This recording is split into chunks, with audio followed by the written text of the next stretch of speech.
guys, nag-announcement ang Sara Duterte na tatakbo siya sa pagka-presidente. Ang mga kakampi ni BBM halos umiiyak na ngayon. Ang dami nilang sinasabi, guys. Natatakot sila kay Sara Duterte ba, oy? Natatakot sila. Hindi daw mananalo, marami daw kaso, marami daw chichibureso, wala daw nagawa. Ang dami nilang alam, guys. Di ba? Puro sila iyak pagka Sara Duterte ang pinag-uusapan. Ba't ayaw nyo sa mga Duterte? Hindi natin subukan, di ba? Subukan natin uli. Para mawala na yung mga baliw dyan sa Pilipinas. Maraming baliw dyan sa Pinas eh. Nasira na ang ulo simula nag-iba ang presidente natin. Ang dami nilang alam. Ayaw nila sa mga Duterte. Ba't ayaw nyo sa mga Duterte? Hindi naman sa inyo. Nasabihin na walang nagawa. Hindi lang nila sinasabi kung anong ginawa. Diba? Dami nilang alam. Nag-announce eh.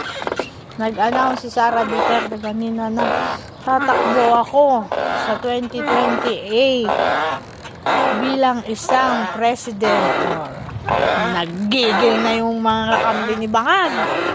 Ano na yung sinasabi sa social media. Etsugan to etsugan yan daw. Sige, masira ulo nyo. Takot kayo, hindi nyo alam. Halos karamihan ng mga OFW yun talagang iboboto. Baka yung iba umuwi pa para lang makaboto kay Sara. Eh dito sa Kuwait may botohan naman dito sa embassy. Naku po, talagang pag mag-ano yan, magtakbo. Uwi din ako, guys. Uwi talaga ako, guys. Iyak kayo ng iyak, ha. Antayin nyo pag nanalo yan. Mahal ng bilihin dyan sa Pilipinas. Saan napupunta ang pera ng bayan? Eh di sa ICC, binabayad sa ICC. Hindi na matagpuan ang trilyon.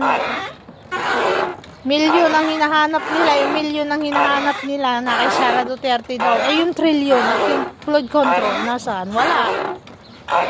Tulay nga ng Ilocos eh. Nasaan? 30 milyon.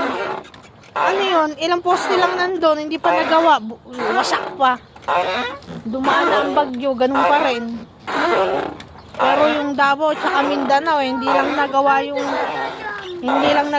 tulay. Yung daming dada nung ano niya.